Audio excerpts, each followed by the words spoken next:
A nossa aula hoje é 25 de junho. E o que nós vamos observar é o nosso sistema para aprendizagem de LT, carta de Smith e casamento de impedância.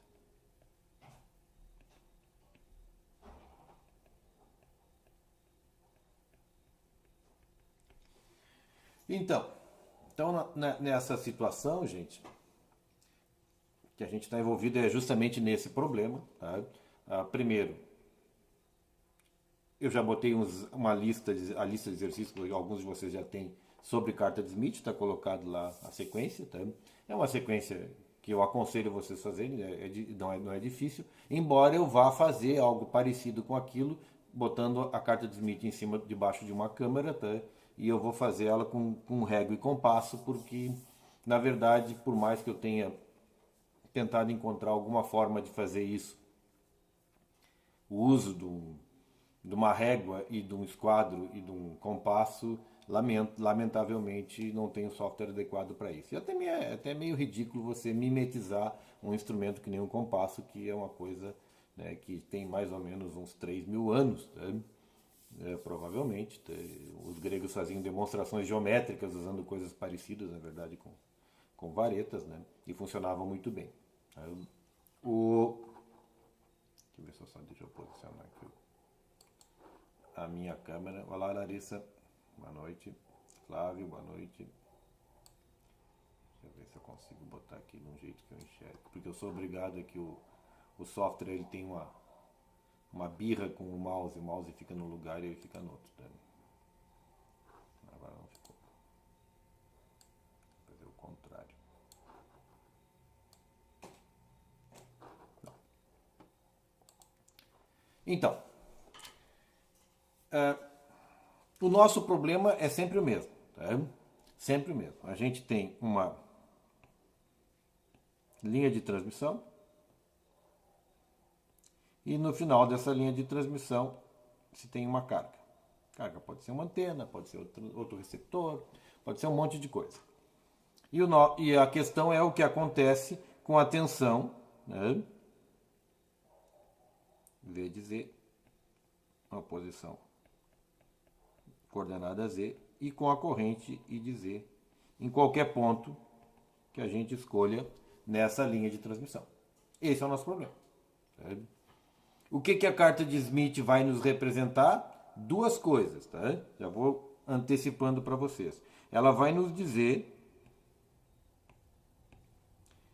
qual é o coeficiente de reflexão aqui, gama Z, e ao mesmo tempo, no mesmo ponto, vocês podem olhar, tem um pontinho, eu estou mudando a carga aqui, né?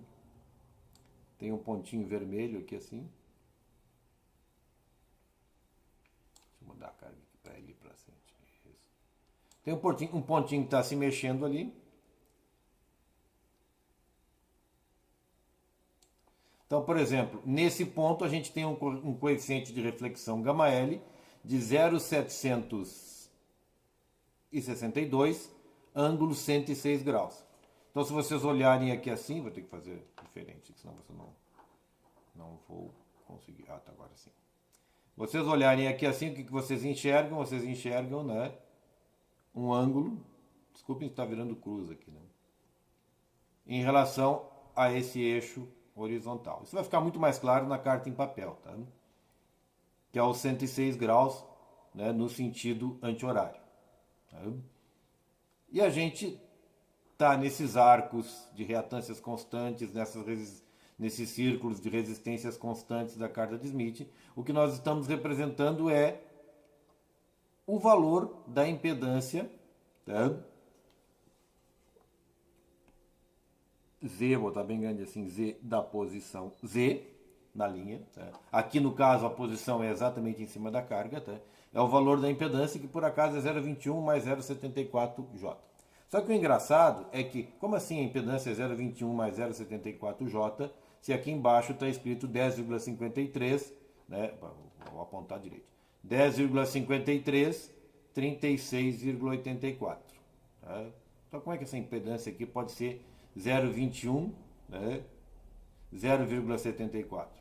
Ocorre que a primeira coisa que se faz para poder empregar a carta de Smith para qualquer impedância característica de linha, vejam, ela é amarrada numa impedância característica de linha, a primeira coisa que se faz nela é normalizar.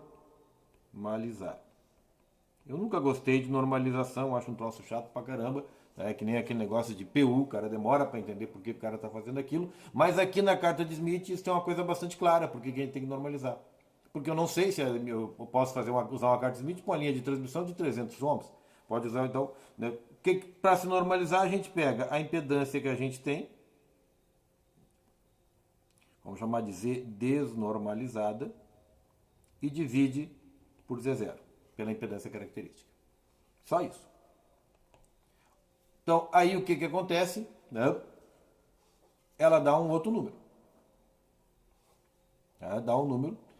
Quando vocês terminarem de fazer todas as operações com a carta Smith, vocês vão lá e desnormalizam, multiplicam por Z0.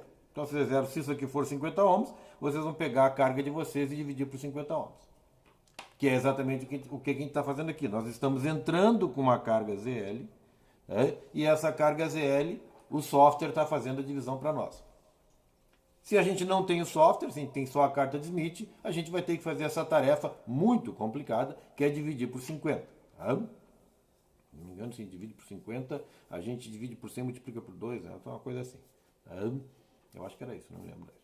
Em todo caso, né, é o jeito mais fácil, é a única operação complexa que tem que se fazer para entrar na carta de Smith. Então, vejam, o que a gente tem agora, nesse momento? A gente tem uma carga aqui, deixa eu mostrar aqui, eu tenho que estar olhando no estileto. Nós temos uma carga aqui, que tem a admitância dela e a impedância dela. É a mesma carga. Tá? E essa admitância e essa impedância é 0,21, 0,74 de impedância e 0,36 menos 1,3i de admitância.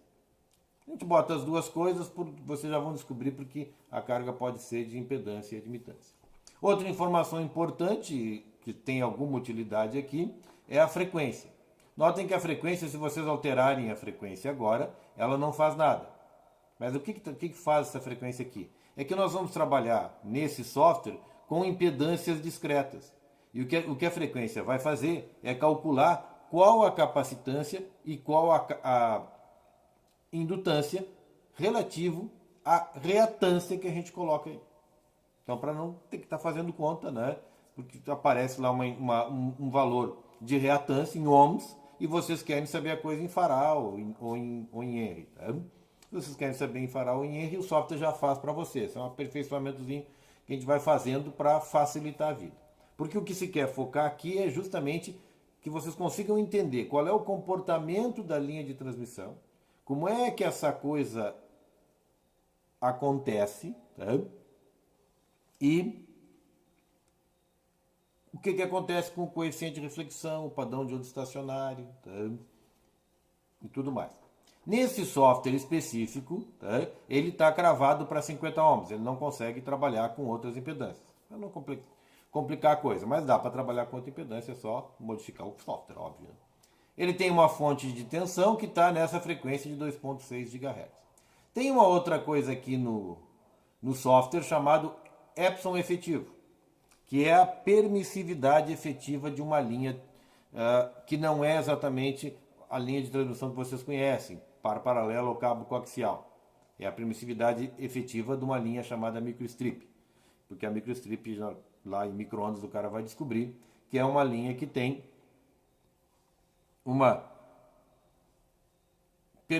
tem um meio misto, né? Então, uma microstrip, só para nós não ficar sem conhecer alguma coisinha, vamos escrever aqui no cantinho, aqui embaixo, né? Uma microstrip assim, é uma linha de transmissão assim, uma fita, onde vocês têm o que a gente chama de substrato, né? Que é a fibra de vidro do dielétrico de vocês, tá? E aqui em cima tem uma fita metálica. E lá embaixo é uma trilha, tá? Uma largura específica. Dependendo da largura dessa trilha, vocês conseguem fazer a impedância, quase a impedância que vocês quiserem. Mas principalmente 50 ohms. Depende da largura da trilha e depende da permissividade do substrato. Então, depende de epsilon R desse substrato. Ocorre que a microstrip tem uma parte da onda eletromagnética que se propaga no ar. No ar, a gente sabe, né, a velocidade vai ser a velocidade da luz. Mas no substrato, qual vai ser a velocidade? A velocidade vai ser a velocidade da luz dividido pela raiz de epsilon R. Então, não é a velocidade da luz.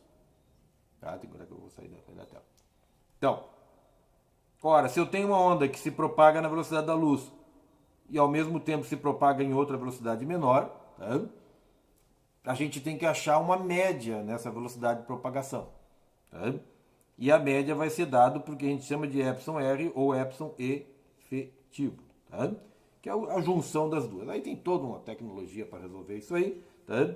Que não, para nós não interessa, mas que pode ser utilizada aqui para vocês modificarem, né, o comportamento dessa onda na linha, tá? Se vocês quiserem. Eu já fiz também para facilitar circuitinho de micro-ondas lá, que fica bem interessante. Mas isso aqui não é na matéria, é só mais uma curiosidade para que vocês não entendam o que é esse epsilon efetivo do software. Então tá, voltando. O sistema tem um lugar onde vocês definem a impedância que vocês quiserem. Ah, mas professor, eu não quero... aqui a minha impedância tem mais de 500 ohms. Minha carga. Tudo bem, olha aqui. Ó. O LabVIEW permite isso aqui. Ó. Vocês podem clicar em cima da escala e passar isso aqui para 1000. Entendeu? Dá para trocar todas as escalas. Então, por exemplo, aqui eu quero uma reatância que termine em 200. Por que isso é importante nesse programa? Porque como vocês vão ter que fazer, nós já vamos ver, fazer ajustes um pouquinho mais finos, mas todos eles são ajustes, entre aspas, manuais.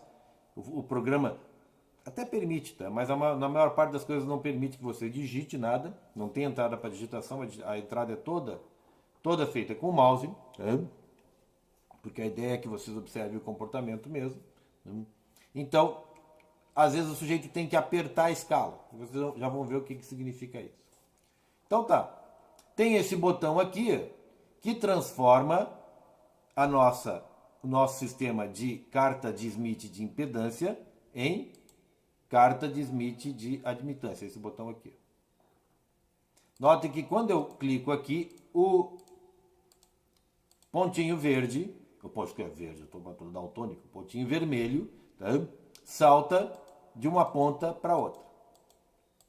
Ou seja, o que era impedância aqui virou admitância aqui. Vocês vão notar na hora que vocês pegarem a carta de Smith que ela é muito legal porque ela serve justamente para você transformar uma impedância numa admitância, o valor da impedância no valor de uma admitância e transformar uma admitância numa impedância, sem precisar inverter, sem precisar fazer a conta com o número complexo de um inverso do outro. Automaticamente a carta já dá isso, simplesmente atravessando a carta de um lado para o outro, 180 graus. Tá? Entendam que isso aqui é um diagrama polar. E é um diagrama retangular desenhado em cima de um diagrama polar. Eu fico imaginando a genialidade, porque isso aqui, depois que o cara começa a usar, o cara começa a gostar de usar esse troço. Bueno, agora o que vocês têm no circuito de vocês não é esse circuito meu que está desenhado aqui. Vamos desenhar o circuito que vocês têm aqui. O que vocês têm nesse momento que está desenhado ali é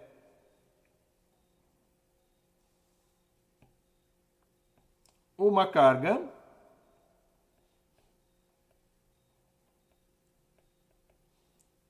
e imediatamente em cima dessa carga, tá, a gente está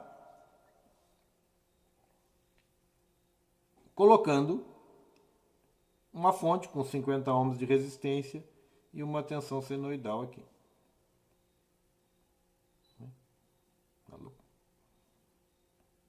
É isso que eu vou dizer. Então é isso que vocês têm agora. Então aqui tem a tensão V de Z, que Z igual a 0. e uma corrente e dizer que está passando aqui. O que acontece? Bom, acontece que isso dá um coeficiente de reflexão para a fonte. Por quê? Porque a fonte tem uma impedância diferente. É 50 ohms da nossa carga. Então, e o coeficiente de reflexão aqui, gama, na carga, gama L é ZL menos Z0 sobre ZL mais Z0. Só que ZL e Z0, tá, estão normalizadas. Prestem atenção. Tá? Então, Z0 é 1. Por que Z0 é 1? Então, Z0 é Z0, a gente chama de Z0 pequeno. Tá? E é igual a 1.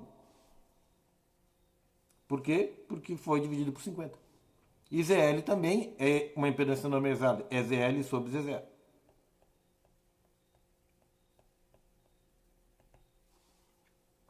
E aí vai dar a impedância aqui normalizada de 0,21 mais 0,74.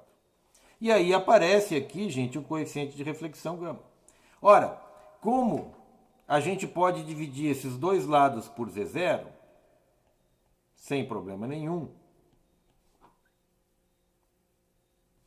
o nosso coeficiente de reflexão gama L vai ser ZL sobre Z0 menos 1 sobre ZL sobre Z0 mais 1. Certo?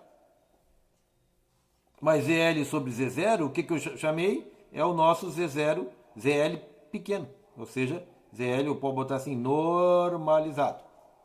E esse é ZL sobre Z0. Então, se esse é o valor de ZL normalizado, tá? Opa. Aí já fez a bobagem. Se esse é o valor de ZL normalizado,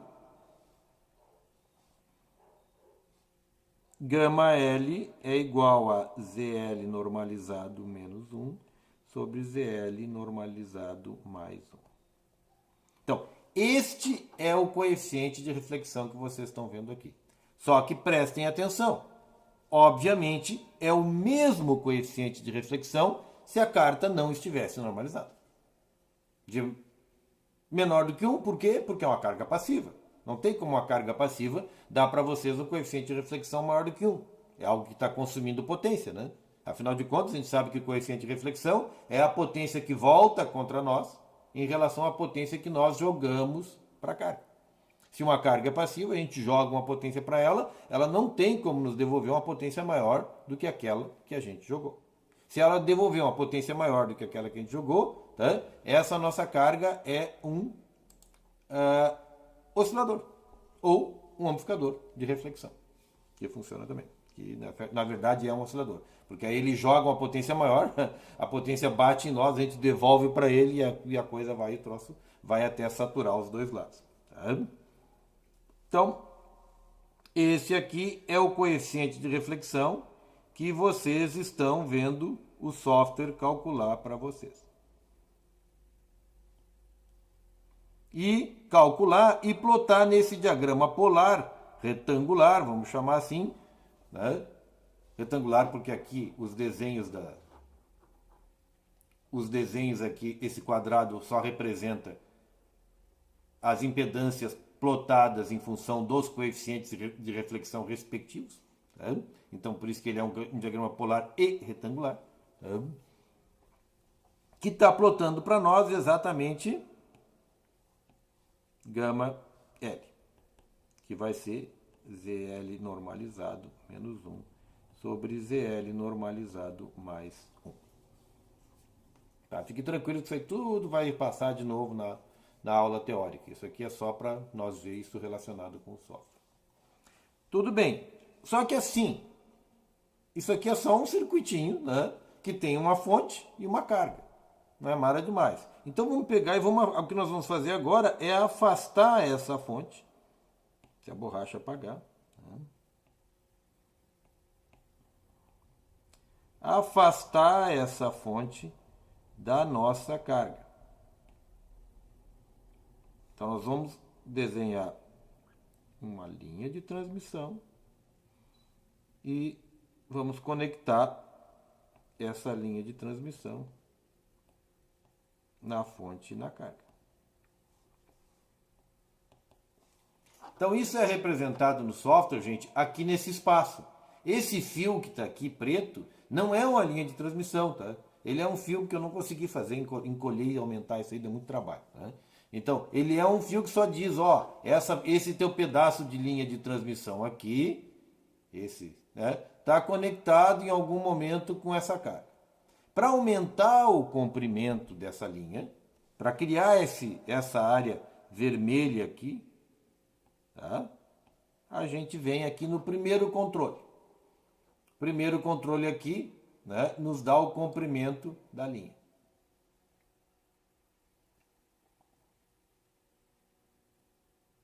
Antes de eu voltar aqui, deixa eu mostrar para vocês.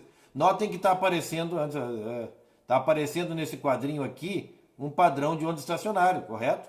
Desculpe que eu esqueci isso que o cara vai ficar se perguntando. Então, isso aqui é a onda estacionária lá na fonte, causada por uma carga que não é 50 ohms. Se eu botar 50 ohms aqui, onde é que foi parar?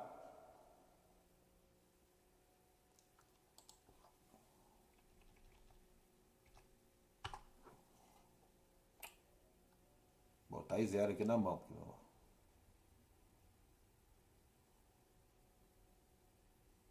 O que eu disse? Ó, a bolinha ficou no centro. Por quê? Porque no centro da carga, o módulo do coeficiente de reflexão, quando a nossa linha está com 50 ohms, é zero.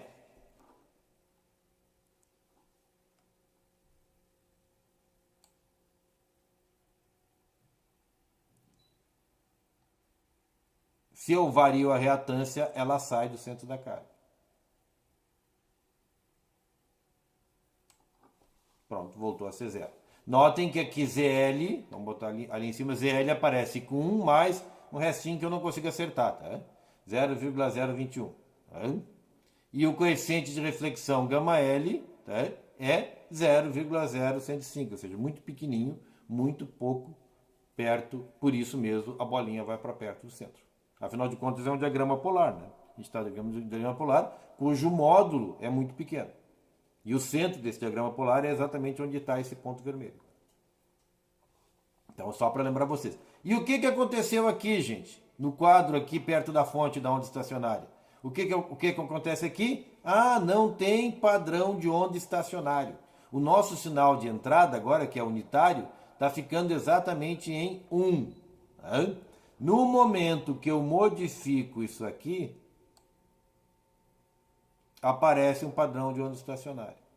Se eu boto em 0, olha só o que acontece com o padrão de onda estacionário. Exatamente em 0, que é em cima da nossa carga, a tensão é 0 volts. Tá? Esse padrão de onda estacionária é o padrão de onda estacionária da tensão. Tá? Em 0,25, isso aqui está sendo dado aqui. Opa, estou andando no garagem. Isso aqui está sendo dado em comprimentos de onda nesse gráfico. Tá? Em 0,25, menos 0,25, que é 1/4 de lambda, nós temos a tensão máxima. Em 0,5, a gente volta a ter zero de novo. Ou seja, porque meio comprimento de onda. Em 1 comprimento de onda, a gente volta a ter zero de novo no valor da tensão. Tá? Se a gente fizer o contrário aqui, ó, botar uma impedância muito alta aqui, afinal de contas isso aqui é um software, né? 100 mil, 100K, e eu for lá até 100K, olha só o que aconteceu. Agora não consigo nem regular, né?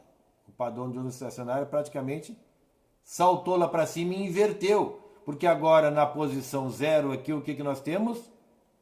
Um máximo da onda, da tensão. E a gente vai ter 1/4 de comprimento de onda depois, em 0,25, a gente vai ter zero. E aí é aquilo que eu já disse para vocês, né? Em algum vídeo, em 1/4 de comprimento de onda, o que era um circuito aberto, na nossa linha de transmissão, virou um curto-circuito. Tá? Mas vejam, se nós andar... Isso aqui, essa representação desse padrão de onda estacionária, imaginem o seguinte, ele está aparecendo em cima dessa linha, desse trecho de linha de 50 ohms, que tem exatamente um comprimento de onda. Em algum momento vocês ligaram uma linha de 50 ohms lá. Tá? Então agora nós vamos voltar de novo ao que nós estávamos fazendo. Vamos colocar e acrescentar esse comprimento L aqui. tá? Na nossa linha. Como é que a gente acrescenta? A gente acrescenta aqui. Pronto. Quando eu acrescento esse comprimento L, eu vou baixar a impedância aqui para não ficar muito esquisito. Tá.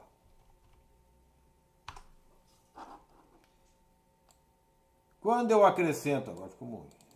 500 é melhor mesmo.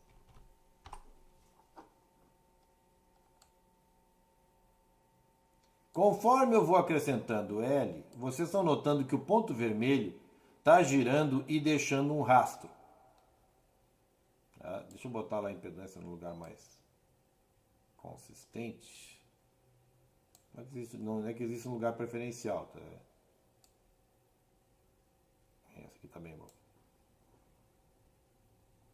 E esse rastro, gente, se vocês prestarem atenção, forma um círculo com o centro, bem no centro da carga. Se vocês observarem outra coisa conforme... Então, o que eu estou fazendo? Eu estou constando, antes que eu esqueça, né? Eu estou anexando um trecho de linha de transmissão no meu sistema e mostrando para vocês aonde está o ponto vermelho desse círculo, o início dele, mostrando para vocês qual é o coeficiente de reflexão γ-E. Então, aqui está escrito, né? Quando vocês alteram o tamanho da linha, ele traça um círculo, e esse círculo tem um nome, é o círculo de VSWR constante. Tá? Esse é o círculo que a gente está traçando aqui na linha, quando a gente faz isso aqui. Notem que uma coisa importante, se vocês observarem aqui, é que, primeiro, por que traça um círculo? Porque o módulo do coeficiente de reflexão, que afinal de contas é o que está sendo, é uma das coisas que está sendo tratado, isso aqui se chama γ-Z, tá? Que é o coeficiente de reflexão na entrada da linha, o módulo do coeficiente de reflexão não varia. Observem aqui assim, o 0,843 é igual ao módulo do coeficiente de reflexão na carga.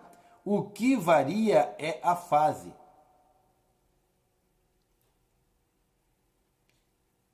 Se vocês observarem o gráfico da onda estacionária no trecho que está antes da linha de vocês, que vocês estão aumentando aqui o tamanho, vocês vão notar que aquilo ali está andando. Então, vocês começam com a onda estacionária assim, prestem atenção nesse ponto aqui, e eu vou aumentando aqui. E quando eu chego em meio comprimento de onda, eu voltei ao mesmo ponto. Por quê? Porque a gente já disse isso para vocês. Em meio comprimento de onda, a impedância que se enxerga é exatamente a mesma. Se a impedância que se enxerga é a mesma, ou seja, tem um curto na ponta e a gente anda meio comprimento de onda, continua um curto. Tem um circuito aberto na ponta, a gente anda meio comprimento de onda, continua um circuito aberto. Então, a impedância que se enxerga é absolutamente a mesma impedância. Tá? Ou seja, andar numa linha de transmissão meio comprimento de onda significa se deslocar 360 graus. Tá? Isso tem um nome. Tá? Isso é uma coisa bastante importante chamada comprimento elétrico da linha de transmissão. Esses 300, por que é um comprimento? Observe, né? É um comprimento. Eu vario o tamanho dele e ele se move um ângulo. Na próxima aula teórica que eu vou gravar, eu vou explicar exatamente por que esse comprimento é o dobro. Mas é bem fácil de entender. Olhem isso aqui. Eu cheguei nesse ponto e joguei um sinal para cá nesse ponto. O meu sinal tem que andar até aqui e reflete na minha carga e volta até aqui. Quanto ele andou? Ele andou 2 vezes. Se esse comprimento aqui for lambda sobre 2, quanto é que ele caminhou? Lambda. Então, se ele caminha lambda, o comprimento elétrico é 360 graus. Tá? Que é o comprimento elétrico equivalente a 1 lambda se ele não estivesse voltando. Ele está indo, se deslocando e está voltando, se deslocando a mesma quantidade que ele foi. Tá? Então, esse é o comprimento elétrico da nossa linha. Tá? Da nossa linha de transmissão. Se chama θ e é igual ao beta vezes a distância que a linha se desloca. Tá? Θ igual a beta d. Ora, beta é 2π sobre lambda. Se beta é 2π sobre lambda, θ é 2π sobre lambda vezes a distância d. Ora, se a distância d, por exemplo, for lambda sobre 2, o comprimento elétrico θ é 2π sobre lambda vezes lambda sobre 2.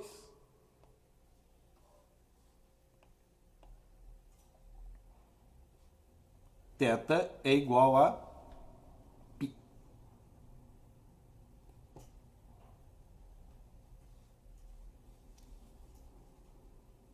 Está correto? Qual é o comprimento elétrico dessa linha aqui? Π. Ela se desloca π e volta π. Quando ela chega nesse ponto aqui, ela se deslocou quanto? 2π. 360 graus. Tá? É só fazer as continhas que sempre dá certo essa questão do comprimento elétrico de uma linha de transmissão. Qual é a vantagem de botar as coisas em função de comprimento elétrico? Vocês vão encontrar isso em muitos circuitos de micro-ondas. A vantagem de colocar em comprimento elétrico é que agora não depende do comprimento físico da linha de transmissão de vocês. Então vocês podem estabelecer um circuito que basicamente o que vocês estão dizendo é o seguinte: ora, eu coloco esse meu sinal aqui e ele vai chegar atrasado π radianos. Ele vai lá, ele se desloca até aquela linha e chega atrasado π radianos. Ou seja, na hora que o sinal subir aqui, ele vai demorar um certo tempo para chegar naquela ponta. E esse tempo é expresso em π radianos. Não assim, eu tenho uma velocidade de propagação no cabo de tanto, aí eu vou ter que, meu cabo tem uma impedância, não interessa. Então os sujeitos, eles vão lá, quando desenham um circuito de micro-ondas, eles desenham a linha aqui e botam aqui θ igual a 45 graus, por exemplo. Pronto, acabou. Eu sei que quando eu estou fazendo esse circuito, aqui eu tenho um resistor, tá? Se eu botar um sinal aqui, ele se desloca 45 graus até aparecer aqui. Ele está defasado, atrasado 45 graus quando chegar em cima do meu elemento que eu quero saber qual é a tensão. O módulo, não acontece nada com o módulo. O módulo continua por quê? Porque a gente sempre trabalha aqui que as nossas perdas são desprezíveis e a nossa linha aqui é sem perdas. Tá?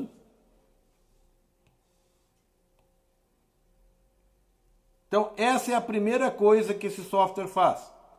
Ele permite que vocês coloquem uma carga. Não sei se eu estou apagando tudo. Tá?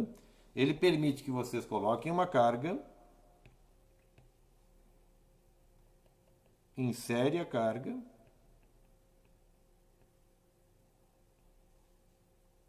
Depois que vocês inserem a carga, vocês podem já ver qual é o coeficiente de reflexão que essa carga dá. E aí vocês aumentam a linha até aonde vocês querem. A outra coisa que ele faz, ele acrescenta um stub, que é um pedaço de linha em paralelo, nós vamos aprender mais tarde a respeito do stub. E o mais legal é que ele acrescenta componentes eletrônicos aqui. Basicamente, impedâncias série e admitâncias em paralelo. Só 3, tá? Para não ficar muito complicado. E aí vocês podem mudar a reatância dessas impedâncias e dessas admitâncias. E quando vocês mudam a reatância dessas impedâncias e dessas admitâncias, vocês conseguem acompanhar o que acontece quando uma impedância série paralela é acrescentada num circuitinho desse. E vocês estão vendo o seguinte, vocês estão sempre vendo assim. Eu tenho lá a minha carga, CL, o pedaço de linha de transmissão. Aí eu fui lá e acrescentei um componente aqui, outro componente aqui, outro componente aqui. Esses componentes são componentes discretos, sejam indutores, né, ou capacitores. Né? Então, tanto faz se a impedância for positiva ou negativa. Se precisar alterar eles mais, né, eu queria botar isso aqui mais perto, então cliquem 2 vezes em cima do número, botem o valor no teclado, né, e aí vocês conseguem fazer isso aqui. A pergunta é, para que a gente faz isso? Né? Bom, quanto mais eu conseguir fazer aproximar o meu coeficiente de reflexão aqui da entrada do centro da carta, eu estou aproximando ele de 50 ohms. Se eu chegar em 50 ohms, o meu sinal não vai ter mais onda estacionária. Sabe? Eu nem sei se eu consigo fazer se consigo. Opa, ai. Fazer com 2 componentes. Vamos tirar esse aqui. Opa, não, esse aqui não é esse que está fazendo o serviço.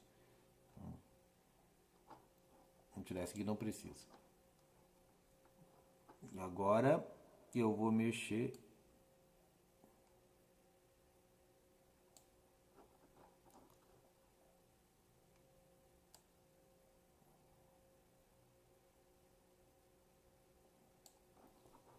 Aí vocês querem acertar, né? O cara vai ficar brincando aqui o dia todo. Olha só.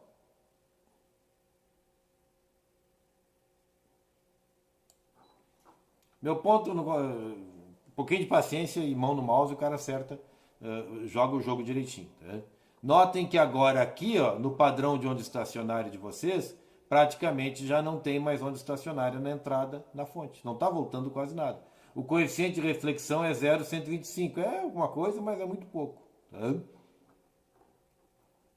Com apenas 2 componentes e um pedaço de linha de transmissão. Tá? Dá para fazer, dependendo da impedância, pode-se fazer com que o coeficiente de reflexão seja aquele que a gente bem entender. Então tá, no meu relógio aqui são 19h53, com o delay da transmissão. Tá? Daqui a pouco vocês vão ter o início da avaliaçãozinha de vocês de hoje. Tá? Por favor, assistam as lives, tá? As lives não, as aulas gravadas, tá? Não se distraiam porque essa coisa aqui é cumulativa, tá? Tem que ir testando, tem que ir experimentando, senão não vai.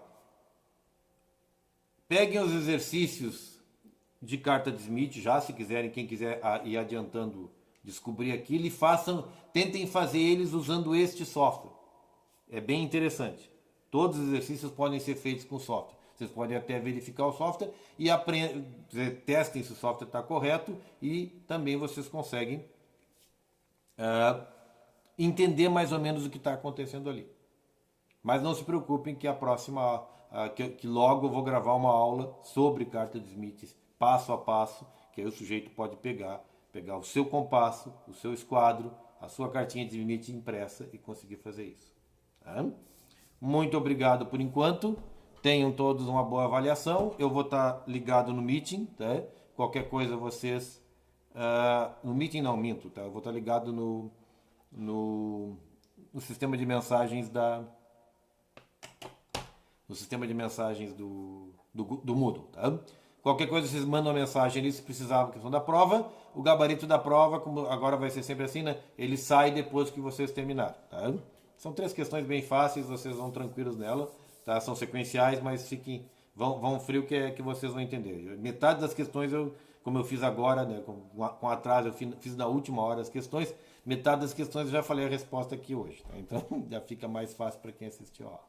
Tá? Muito obrigado a todos e uma boa noite para vocês. Bom fim de semana também.